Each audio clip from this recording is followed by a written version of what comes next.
السلام رفیق امبری صاحب جائسی، جو آپ کو اپنے ایک بہترین اندازوں میں آپ کی سماعتوں کے حوالے کر رہے تھے، آئیے میں خطاب فرمانے کے لیے ایک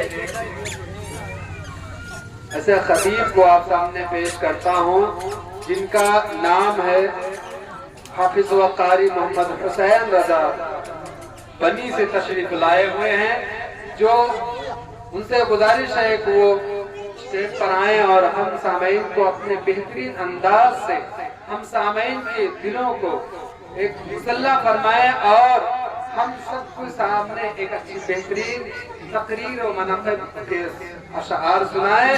آئیے ان کا استقبال کرتے ہیں۔ میں غلام مصطفیٰ ہوں، میں غلام مصطفیٰ ہوں، یہ میری پہچان ہے۔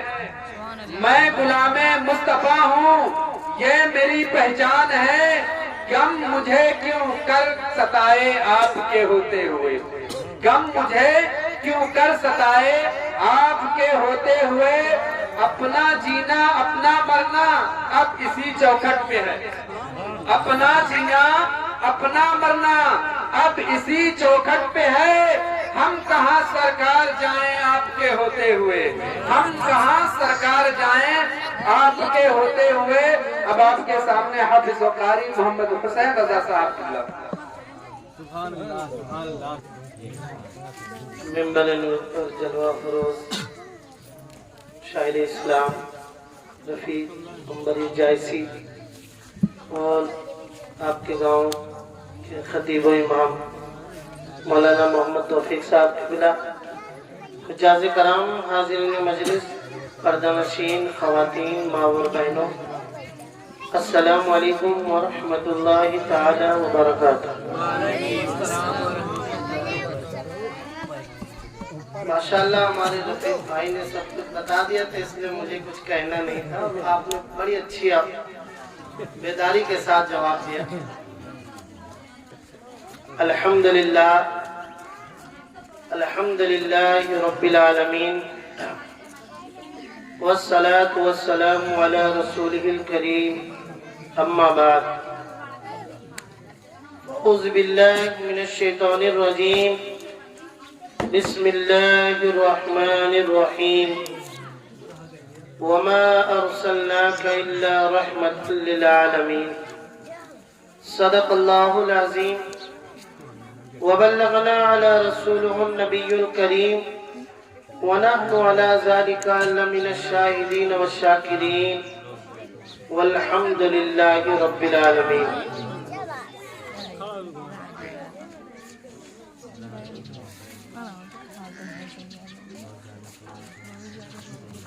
کسی شاعر نے کہا ہے، ملک تو ہے میری فرد خطا سنبھالے ہوئے، ملک تو ہے میری فرد خطا سنبھالے ہوئے، پھر اس کے بعد ہے سب مصطفیٰ سنبھالے ہوئے، پھر اس کے بعد ہے سب مصطفیٰ سنبھالے ہوئے۔ اور آگے شاعر کہتا ہے، تمام سجدے جہاں کا طواف کرتے ہیں، تمام سجدے جہاں کا طواف کرتے ہیں، وہ ایک سجدہ ہے کرب و بلا سنبھالے ہوئے، وہ ایک سجدہ ہے کرب و بلا سنبھالے ہوئے۔ اور آگے شاعر کہتا ہے، وہ تاج جس پہ ولایت بھی ناز کرتی ہے، وہ تاج جس پہ ولایت بھی ناز کرتی ہے، وہ تاج ہے میرے غوث الورا سنبھالے ہوئے، وہ تاج ہے میرے غوث الورا سنبھالے ہوئے۔ اور ایک شاعر بڑا پیارا شعر کہتا ہے کہ جب حشر میں گناہوں کے دفتر نکل پڑے، جب حشر میں گناہوں کے دفتر نکل پڑے، تو ہم کو بچانے تم کو بچانے، ہم کو بچانے تم کو بچانے ہمارے پیغمبر نکل پڑے تھے۔ اور آگے شاعر کہتا ہے، امت کی پیاس دیکھ کر میدان حشر میں،